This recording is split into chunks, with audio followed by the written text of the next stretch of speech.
Eu sou humano e, portanto, nada do que é humano me é estranho.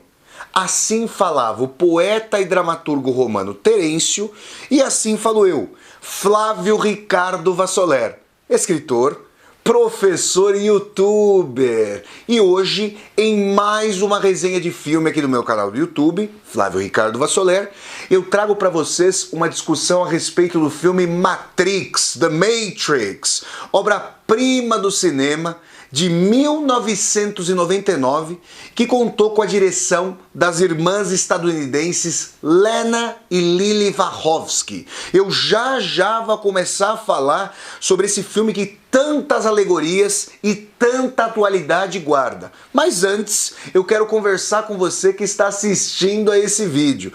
Se você está chegando ao canal pela primeira vez, eu peço que você se inscreva aqui no canal e toque a sinetinha para poder receber as notificações.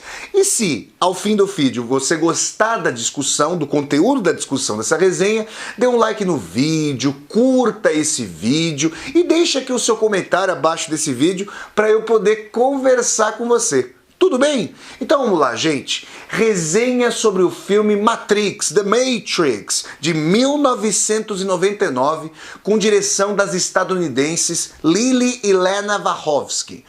Desde o princípio, desponta a pergunta: mas o que é a Matrix? Matrix, gente, é uma grande alegoria e também uma grande dominação, um grande encampamento dos seres humanos, dos outrora homo sapiens, que ainda nós somos, que passam a ser cultivados, plantados, colonizados. Essas são as expressões de fato. Numa cena tétrica e tórrida e apocalíptica da Matrix, nós somos cultivados, plantados, semeados, colonizados em campos abertos de um planeta Terra completamente apocalíptico pelas máquinas, pela inteligência artificial que lança a mão da capacidade humana de produzir energia como se nós fôssemos pilhas para fazer com que o sistema da Matrix seja configurado. Então vejam, a partir do momento que a inteligência artificial deu vida efetiva e fez com que a inteligência artificial se fundisse à tecnologia, gerando ali a biotecnologia, foi possível aos softwares, foi possível às máquinas lançar mão dos homo sapiens como pilhas, como baterias, para que todo o sistema de encampamento das máquinas se estruturasse. Mas, como todas e todos vocês sabem, por usarem os computadores e celulares e afins, nem todo o encampamento tecnológico dos softwares, das tecnologias, das máquinas, se dá de maneira fechada, de maneira perfeita, de maneira estrita. Sempre há aquilo que nós chamamos de bug, ou aqui para usar o termo em português, de bug. E nessa medida, Matrix comporta os seus bugs, e nesses bugs, nessas frestas, surgem as possibilidades para que humanos usados como pilhas, como que descubram qual é a essência mesma da Matrix, de onde vem a Matrix. E aí eu quero dizer a vocês, a personagem principal dessa primeira parte de Matrix, da Matrix, é o Thomas Anderson, essa personagem que é interpretada e eu diria mais, eternizada pelo ator estadunidense Keanu Reeves. Thomas Anderson tem uma identidade dupla. De um lado, ele é um funcionário dessa multinacional de software, a Metacortex. E vejam o nome sintomático da empresa, Metacortex, uma zona cerebral, o nome com uma zona cerebral que é responsável pelas funções mais nobres e primordiais do nosso cérebro. De outro lado, Thomas Anderson é o hacker, é esse agente do submundo virtual de apelido Neo. Vejam, vamos analisar rapidamente o nome de Thomas Anderson. Thomas nos remete a Tomé, essa figura bíblica que quer ver para crer. É aquele que é cético e quer ter relação com a divindade para acreditar que ela existe. Esse é o primeiro ponto.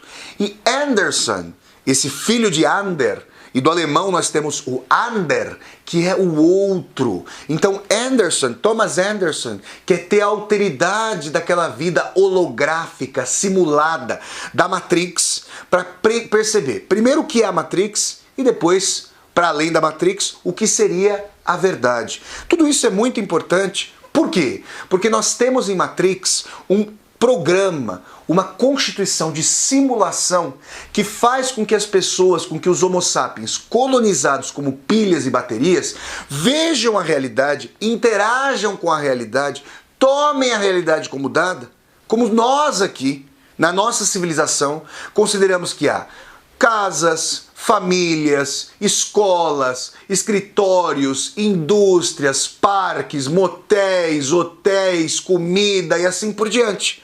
Mas na verdade o que se dá é que nós estamos sendo colonizados em úteros de metal, que tem ali um líquido amniótico, algo nojento, e a Matrix simula de forma neural, de forma neurobiológica, a dimensão de que nós estamos tomando uma vida como se nada houvesse acontecido com a civilização.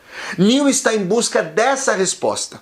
Quando percebem que ele está ali como hacker, tentando sondar a natureza mesma da Matrix, os agentes, que são na verdade as sentinelas, e a figura ali mais expressiva dos agentes é o Agent Smith.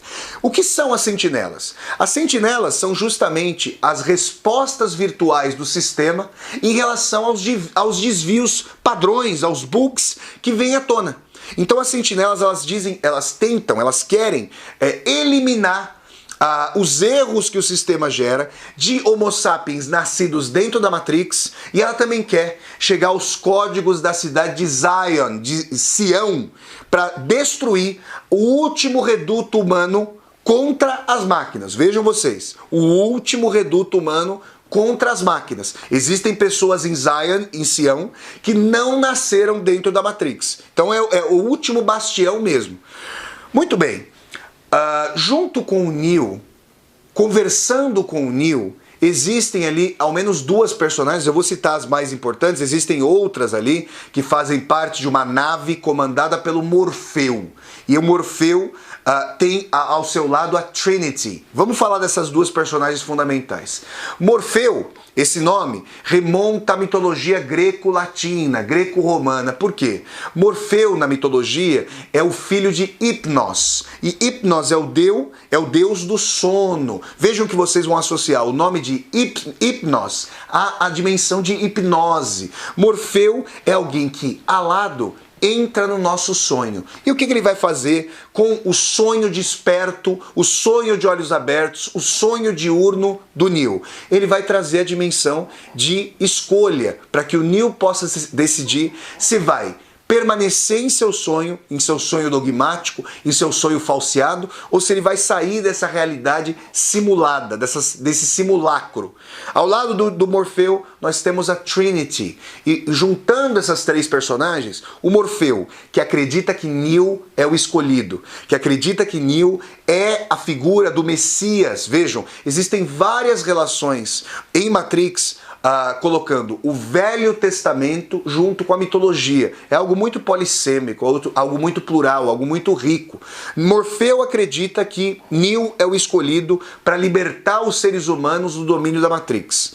Neo, por sua vez, Thomas Anderson, que agora é tido como o hacker, o libertador Neo, é essa figura essencial do filme. E Trinity fecha a trindade, como seu próprio nome diz, e é a figura ali protetora, é como se fosse um anjo da guarda, é como se ela tivesse o papel ao mesmo tempo de Maria, como a mãe de Neo, mas também de Maria Madalena, que é em evangelhos apócrifos, inclusive da própria Maria da Madalena, tida como namorada de Jesus Cristo.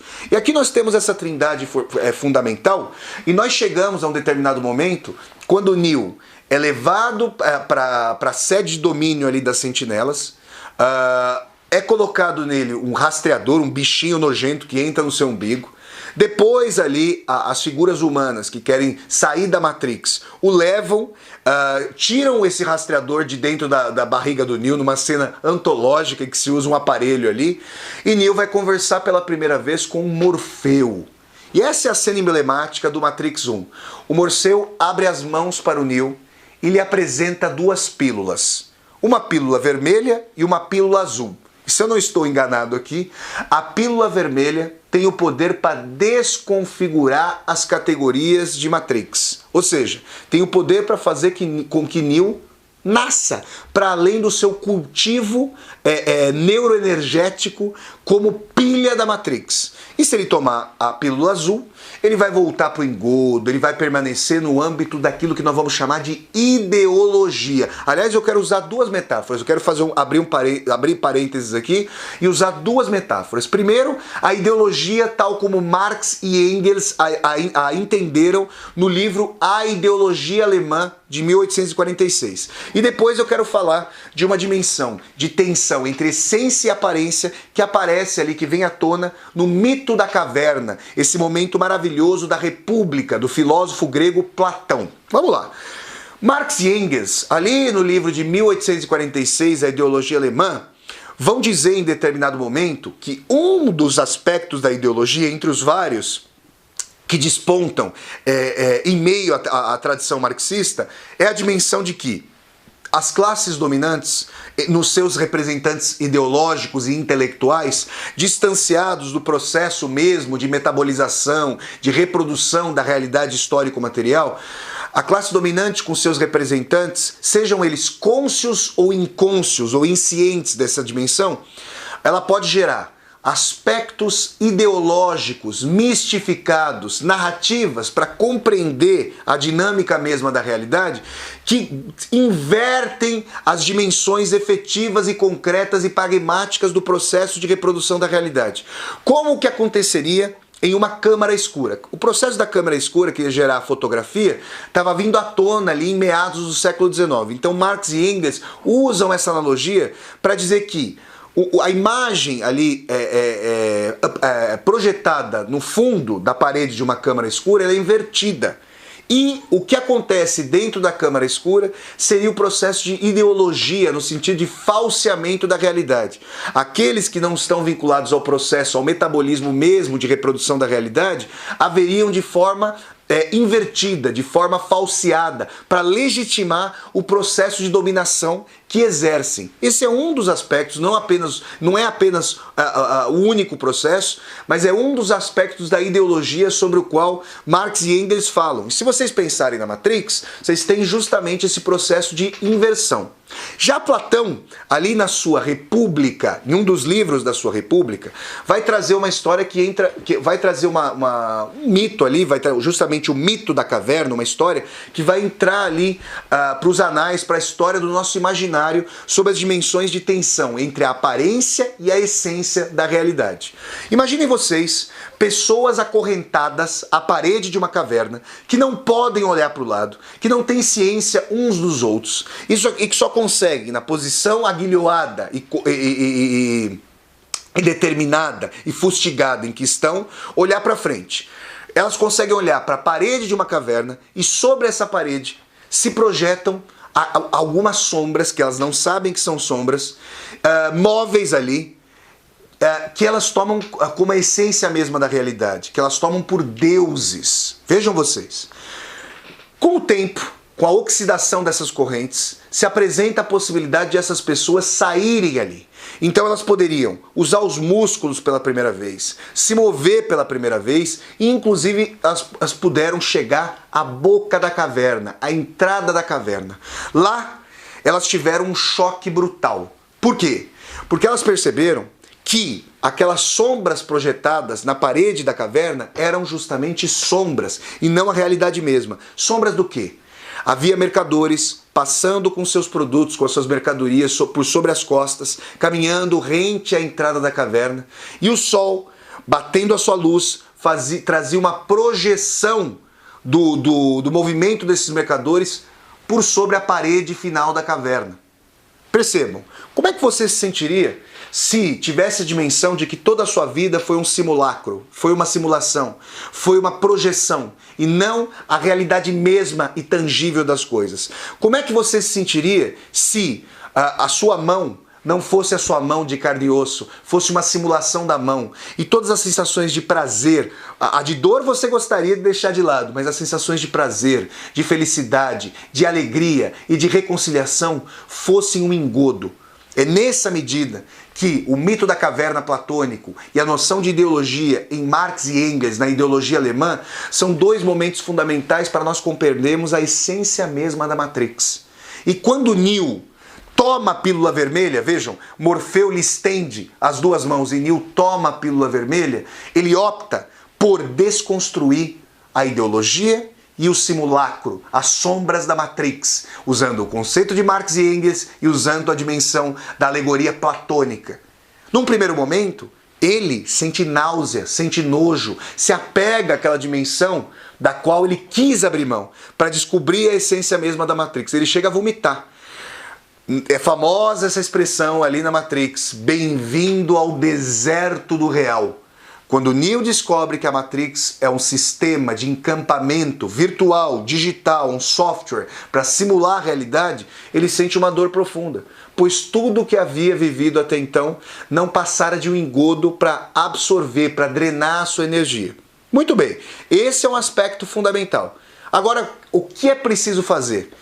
Toda tentativa dos humanos, dos homo sapiens, radicados em Zion, o último bastião humano, é uma tentativa de fazer com que a Matrix seja destruída. De entrar na Matrix por meio da internet, por meio do telefone, para justamente destruí-la por dentro. E os agentes, as sentinelas da Matrix, o Agent Smith, tem o papel justamente de coibir essas tentativas de destruição do sistema. Porque elas, na verdade, como a gente vai ver nas próximas resenhas, vejam, ainda há duas resenhas por serem feitas. A resenha da parte Matrix 2, Matrix Reloaded, e a resenha da parte 3, Matrix Revolutions. E vocês vão perceber nas próximas resenhas que há uma dimensão de retroalimentação entre os erros da Matrix e a autocorreção que a Matrix pode fazer em relação aos seus próprios parâmetros sistêmicos. Muito bem, aí o que acontece, gente, é o seguinte: o Neo, ele então, entendendo que não há a realidade mesma, entendendo que a realidade mesma pode ser codificada,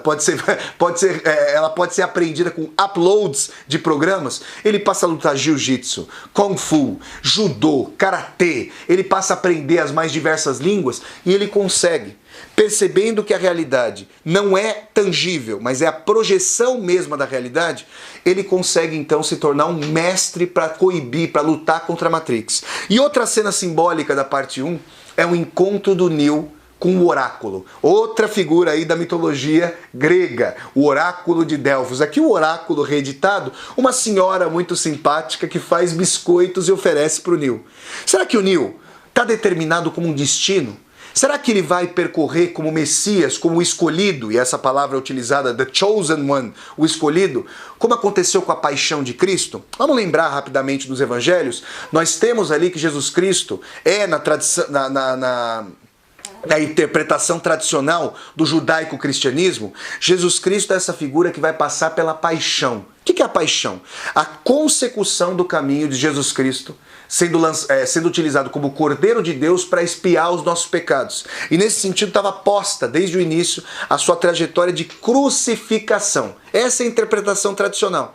Existe um momento em que Cristo, no topo do Monte das Oliveiras, e eu tive a alegria de ir até o Monte das Oliveiras, que é um monte ali não muito alto, que fica a uns 2 quilômetros da cidade velha, murada de Jerusalém.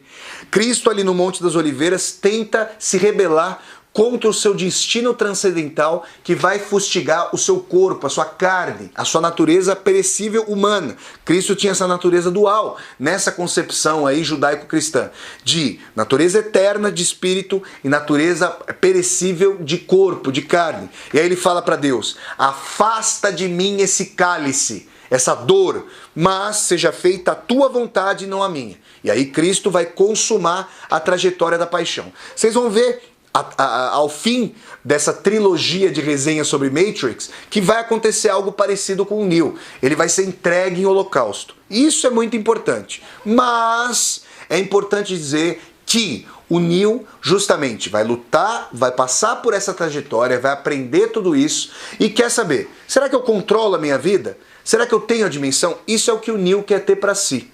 Por outro lado, a oráculo vai dizer para ele que existe um caminho determinado.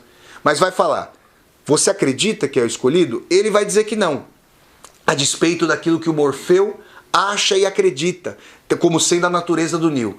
Esse momento é fundamental porque existe ali uma tensão em Matrix entre o karma, o destino e a possibilidade de livre-arbítrio. Outra dualidade, outra tensão que transpassa o pensamento ocidental. Oriental também, mas a gente está falando aqui das configurações ocidentais. E o Neo, gente, ele vai aprendendo com o tempo e, ao fim e ao cabo, para salvar o Morfeu, para salvar a Trinity, ele vai entrar na Matrix e ele vai absorver as sentinelas. Ele vai ser o único a conseguir lutar com as sentinelas, perceber a sua rapidez. Quando ele percebe que a realidade é simulada, ele vai conseguir decodificar efetivamente com milissegundos todos os atos da Matrix. Ele, numa cena famosíssima, ele vai parar as balas que são disparadas contra ele e vai destruir os agentes que se reproduzem. Então, gente, ao fim de Matrix 1, o que nós temos é um Neo autoconsciente da sua própria trajetória, autoconsciente da sua missão, e um Neo que, na sua subjetividade, encampa o objetivo mesmo, a objetividade de destruir a Matrix, que quer, por sua vez, destruir a ele e a todos os seres humanos de Zion. Essa foi, gente, a resenha da primeira parte de Matrix, esse filme clássico, essa obra-prima que mescla um filme de ação, aspectos de ação, efeitos especiais com discussões filosóficas interessantíssimas e muito rentes a toda a configuração de inteligência artificial, de técnica em pensamento sobre os limites da tecnologia e do encampamento das máquinas biotecnológicas em relação aos Homo sapiens que, se utilizaram os animais como pilhas, se utilizaram o mundo ao seu redor como pilhas, como bateria, como fonte de energia, podem ser revertidos eles próprios em pilha e fonte de energia por parte das máquinas biotecnológicas animadas pela inteligência artificial. Essa foi a resenha da primeira parte de The Matrix, Matrix, filme de 1999, que contou com a direção das irmãs estadunidenses Lena e Lily Wachowski. Se você gostou de mais essa resenha de filmes aqui do meu canal, eu peço que você dê um like no vídeo, curta esse vídeo, dissemine-o pelas redes sociais para que nós possamos chegar cada vez mais e mais pessoas. E se você está chegando ao canal pela primeira vez, seja muito bem-vindo e bem-vindo. Eu peço que você se inscreva aqui no canal, toque a sinetinha para poder receber as notificações e até a próxima resenha de filme aqui no meu canal, que acontece todos os sábados às 10 horas da manhã. Até a próxima, pessoal, e tchau, tchau!